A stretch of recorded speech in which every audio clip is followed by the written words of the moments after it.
Amis internautes, n'oubliez pas de liker, de vous abonner et de cliquer sur la note de notification pour ne rien rater. Quelques jours après l'adoption par l'Assemblée nationale d'une révision de la Constitution à la portée historique, Sylvanus Aissi, figure éminente du Parti Bloc républicain, a tenu une conférence de presse ce mardi 18 novembre 2025 à Cotonou.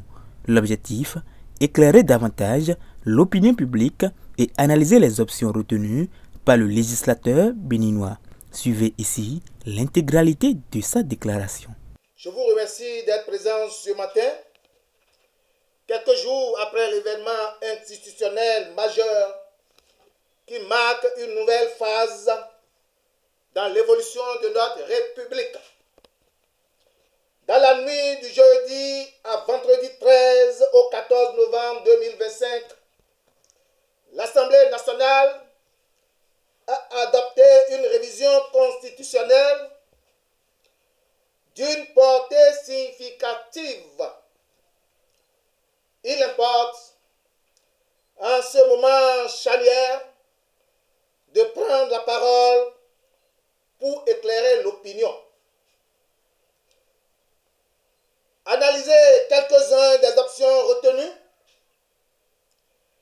et ouvrir le débat sur les perspectives qu'elle dessine pour notre pays. Ce qui s'est joué au Parlement est le fruit d'un processus long, complexe et exigeant.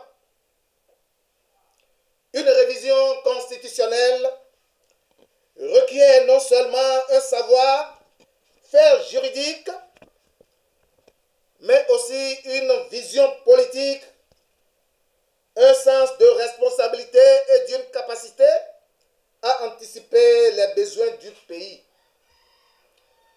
Les députés ont engagé un travail avec sérieux, avec un contexte où les défis nationaux exigent des constitutions plus cohérentes, plus stables et plus adaptées aux objectifs de développement. Je souhaite saluer ici la détermination du législateur. Par-delà les divergences d'approche, les représentants du peuple ont su examiner chaque disposition avec rigueur, mesurer les implications pour équilibrer des pouvoirs et prendre en compte les aspirations de la société. Leur engagement a permis d'aboutir à une réforme qui modifie des éléments essentiels du fonctionnement de notre République.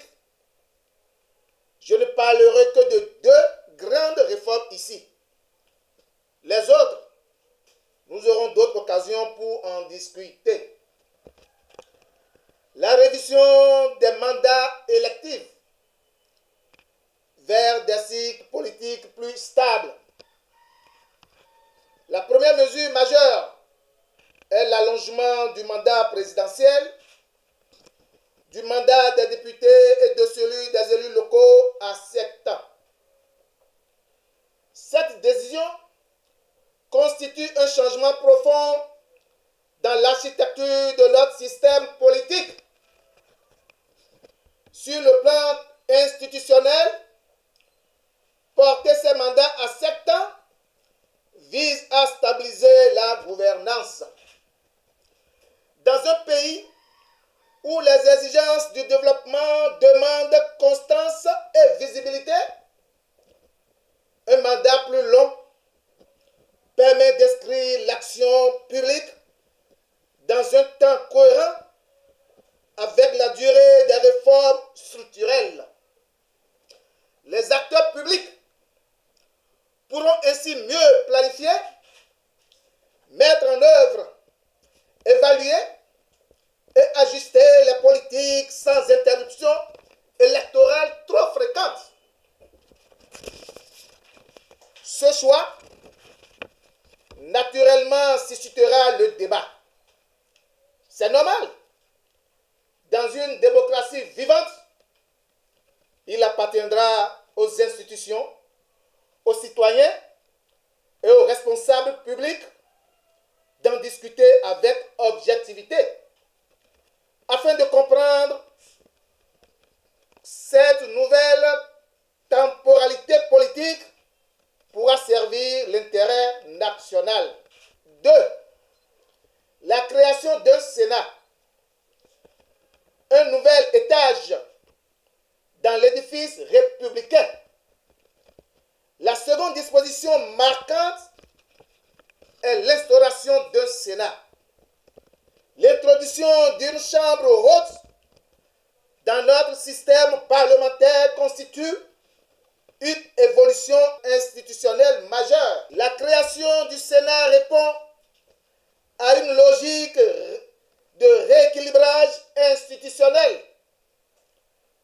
Elle introduit un second niveau de réflexion et de contrôle dans le processus législatif. Le rôle des médias sera décisif pour assurer une information fiable et équilibrée. Celui des institutions sera déterminant pour garantir les explications techniques et pédagogiques.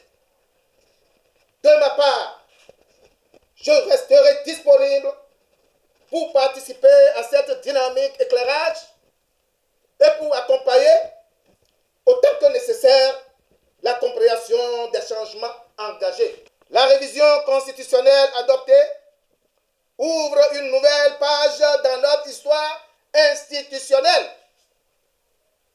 Elle appelle à la responsabilité, au dialogue, à la mobilisation de tout pour qu'elle puisse être comprise et appliquée dans la sérénité